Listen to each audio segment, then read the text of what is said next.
Sa simula ng pelikula, ipinakilala sa atin ang mag-asawang sina Zoe at Ignacio. Nakatira sila sa isang marangyang bahay, sa panlabas na anyo, tila perpekto at puno ng pagmamahalan ang kanilang pagsasama. Ang paraan ng kanilang pag-aalaga sa isa't isa ay waring sumasalamin sa isang masayang relasyon, ngunit sa likod ng lahat ng iyon ay may nakatagong lungkot na hindi nakikita ng iba. Sa loob ng 10 taon nilang pagsasama bilang mag-asawa, hindi pa rin sila nabibiyayaan ng anak. Si Ignacio ay nananatiling kalmado at patuloy na pinaniniwalaan ang sarili na darating din ang tamang panahon.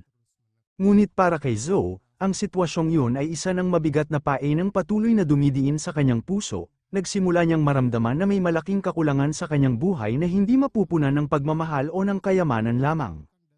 Isang gabi, hindi sinasadyang napanood ni Zoe sa telebisyon ang isang eksena kung saan makikitang masayang magkasama ang isang ina at ang kanyang anak.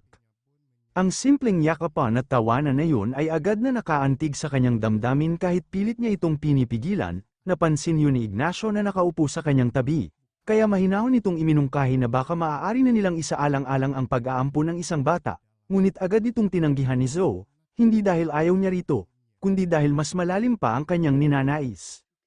Ang pinakamatagal na niyang pangarap ay magkaroon ng anak na isinilang mula mismo sa kanyang sinapupunan. Lubos na nauunawaan yun ni Ignacio, alam niyang kung magtatagal pa ang kanilang kalagayan, maaari itong maging dahilan upang manghina ang kanilang pagsasama at unti-unting mawala ang kanilang pananampalataya sa Diyos. Dahil dito, niyaya ni Ignacio si Zoe na magsimba, umaasa siyang sa pamamagitan ng panalangin at espiritual na paggabay ay makakahanap sila ng kapanatagan at kasagutan sa problemang kanilang kinakaharap. Pagkatapos noon, dumalo sina Zoe at Ignacio sa isang tanghalian sa bahay ng ina ni Ignacio. Isa na itong nakasanayang gawain na ginagawa nila kada 3 buwan bilang simpleng paraan upang mapanatiling matatag ang samahan ng kanilang pamilya. Nang tanghaling yun, silang 3 lamang ang nasa hapagkainan. Napansin nilang wala pa rin ang nakababatang kapatid ni Ignacio na si Gonzalo. Naniniwala ang kanilang ina na marahil ay abala ito sa kanyang hilig sa pagpipinta. Kaya inutusan niya si Ignacio na tawagan ito upang mapapanta agad. Dahil alam niyang susunod ito kapag ang kanyang kuya ang humiling, si Zoe, na mahilig din sa sining, ay naging interesado sa mga likha ni Gonzalo. Makalipas ang 1 buwan mula sa tanghaliang yun, habang nasa trabaho si Ignacio, nagpasya si Zoe na bisitahin ang studio ng kanyang bayaw. Pagdating niya roon, sinalubong siya ng amoy ng pintura at ng makukulay na obra na nakapalibot sa buong silid. Nabighani si Zoe sa malikhaing kapaligiran, isang mundong ibang-iba sa maayos at tahimik na buhay na nakasanayan niya sa kanilang tahanan. Nagulat si Gonzalo nang makita si Zoe, lalo na nang malaman niyang nagustuhan nito ang kanyang mga ipinintang obra at nais nitong maglagay ng isa sa mga yun sa kanilang bahay. Ikinatuwa yun ni Gonzalo dahil pakiramdam niya ay tunay na pinahahalagahan ang kanyang talento. Agad niyang inilibot si Zoe sa kanyang studio habang ipinapaliwanag ang kahulugan ng bawat isa niyang obra. Sa simpleng pag-uusap na yun, hindi nila namalayang naging malapit sila sa isa't isa.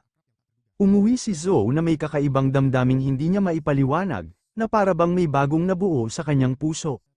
Pagdating sa bahay, agad niyang isinabat ang ipinintang obra sa kanilang sala. Nang dumating si Ignacio mula sa trabaho, napansin nito ang bagong pintura at tinanong kung saan yun nanggaling. Ipinaliwanag ni Zoe na binili niya yun kay Gonzalo. Nang marinig yun, agad na nainis si Ignacio. Buwan-buwan na nga siyang nagpapadala ng pera para sa pangangailangan ng kanyang kapatid.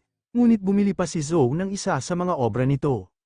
Sa presyong para kay Ignacio ay napakamahal, ngunit para kay Zoe, hindi yun mahal dahil naniniwala siyang ang bawat obra ay may sariling kahulugan at hindi matatawarang halaga. Kinabukasan, muling bumalik si Zoe sa bahay ni Gonzalo dahil nais naman niyang siya mismo ang maging paksa ng ipipintang larawan nito.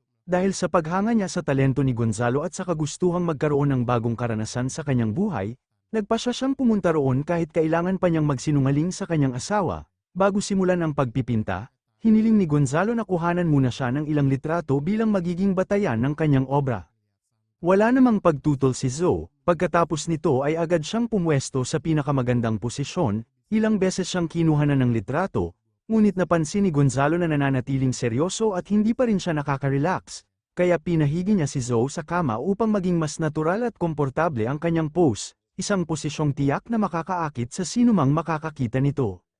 Sa pagkakataong yun, hindi sinasadyang napindot ang telepono ni Zoe at automatikong natawagan si Ignacio. Nang masagot ang tawag, malinaw na narinig ni Ignacio ang boses ni Zoe habang nagkukwento siya kay Gonzalo tungkol sa kanyang matinding pagkabigo at kawalan ng kasiyahan sa kanilang pagsasama. Ikinwento niya kung gaano na siya kalayo ang loob kay Ignacio at kung paano naging walang laman ang kanilang buhay mag-asawa matapos ang 10 taong pagsasama ng walang anak. Natahimik si Ignacio matapos marinig ang mga salitang yun, hindi yun basta simpleng reklamo lamang, kundi isang malalim na pag-amin ng sakit at matagal ng pagkukulang na hindi niya napansin. Sa sandaling yun, nakaramdam si Ignacio ng matinding emosyon na noon lamang niya naranasan, naghahalo ang selos, pagkadismaya, at pagsisisi. Makalipas ang ilang sandali, umuwi si Zoe. Alam ni Ignacio na galing ito sa bahay ni Gonzalo, ngunit pinili niyang manahimik na tila wala siyang nalalaman sa mga ginagawa ng kanyang asawa. Nais niyang makita kung hanggang saan dadalhin ng damdamin si Zoe sa landas na kanyang tinatahak. Kinabukasan, nalaman ni Zoe na kailangan palang umalis ni Ignacio ng ilang araw dahil sa trabaho sa ibang lungsod. Agad siyang nakaisip ng isang plano. Nais niyang maghanda ng isang pribadong hapunan at anyayahan si Gonzalo sa kanilang bahay nang walang anumang istorbo. Pagkatapos noon, kinausap niya ang kanilang kasambahay at pinayuhan itong magbakasyon muna ng ilang araw upang matiyak na sila lamang ang naroon at walang makakaalam sa kanyang balak. Maingat niyang inihanda ang lahat, maayos niyang inayos ang hapagkainan at nagsuot pa ng isang napaka-sexing damit. Sa kanyang isipan, iniisip niyang magiging kakaiba ang gabing yun kumpara sa nakasanayan niyang buhay. Isang pagkakataon upang makasama si Gonzalo sa sarili niyang tahanan, kahit alam niyang napakalaki ng panganib na kanyang ginagawa, ngunit ang matinding pag-uusisa at pananabik ang muling nagbigay sa kanya ng pakiramdam na siya ay buhay.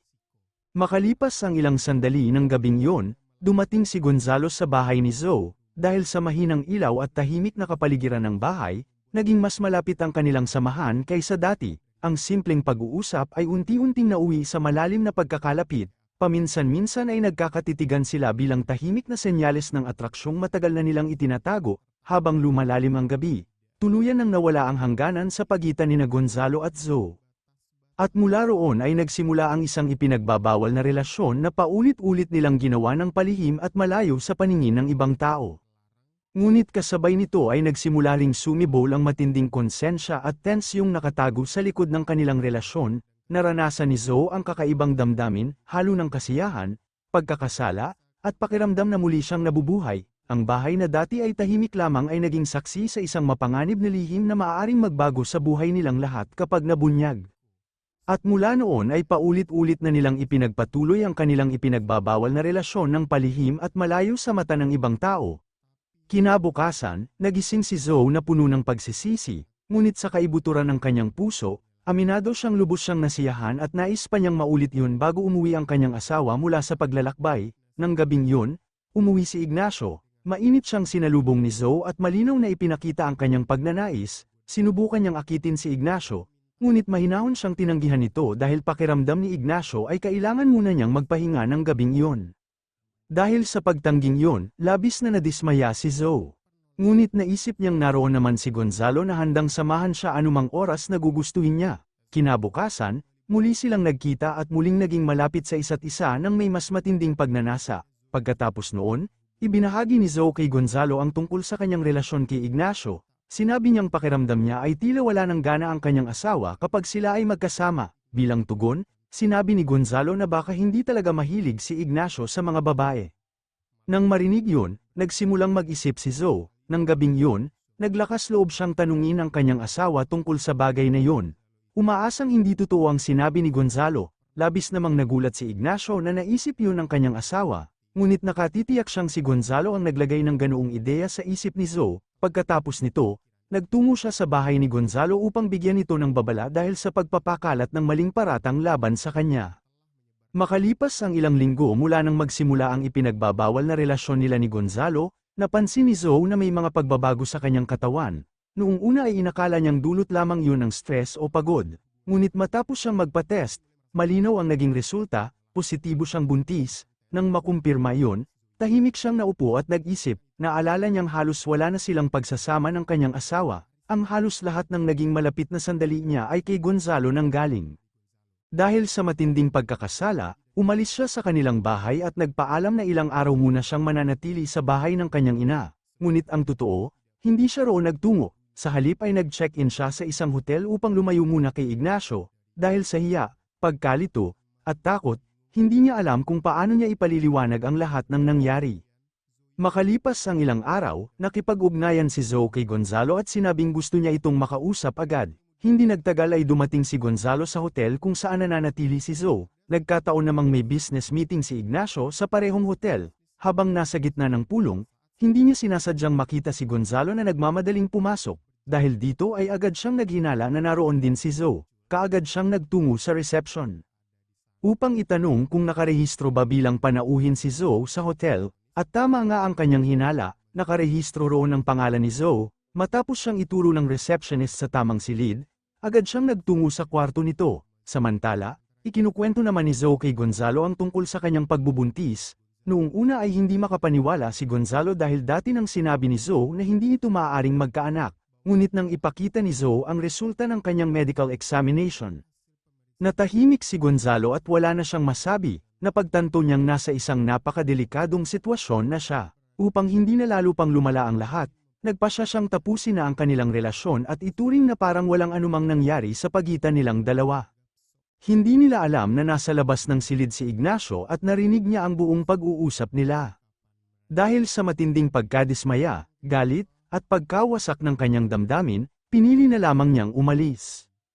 Kinabukasan, nakatanggap si Zoe ng isang padala mula kay Ignacio. Sa loob nito ay may isang liham na naglalaman ng pagbati para sa kanyang pagbubuntis at isang bagong telepono. Dahil mula nang umalis siya sa bahay ay hindi na siya matawagan sa dati niyang numero. Sa liham na yon, isinulat din ni Ignacio na handa niya itong patawarin dahil para sa kanya. Marahil ay may bahagi rin siyang pananagutan kung bakit nangyari ang lahat ng ito. Matapos basahin ang liham, naglakas loob si Zoe na tawagan si Ignacio kahit patuloy pa rin siyang inuusig ng hiya. Hindi nagtagal ay dumating si Ignacio upang makita si Zoe. Tiniyak niya rito na napatawad na niya ito at handa na niya itong tanggapin muli. Higit pa roon, sinabi rin ni Ignacio na handa niyang tanggapin ang sanggol na dinadala ni Zoe at magiging ama nito habang buhay. Nang marinig yun, labis na gama ng pakiramdam ni Zoe. Hindi niya inaasahang ganoon katapat at kadal-isay ang pagmamahal ng kanyang asawa sa kanya. Sa madaling salita, lumipas ang 2 taon at ang batang isinilang ni Zoe ay lumaki ng maayos sa loob ng kanilang pamilya. Ang pagdating ng bata, na sinalubong nila ng may labis na pagmamahal, ay naging lunas sa mga sugat ng kanilang nakaraan. Sa huli, natutunan nilang ang tunay na pag-ibig ay hindi lamang tungkol sa katapatan, kundi pati na rin sa tapang na magpatawad at tumanggap. At iyan ang buong kwento ng pelikulang My Brother Wife, kaya isulat ninyo sa comment section ang inyong opinyon tungkol sa ating tinalakay ngayon. At kung nagustuhan ninyo ang video, huwag kalimutang mag-like. Maraming salamat sa panunood, at hanggang sa muli.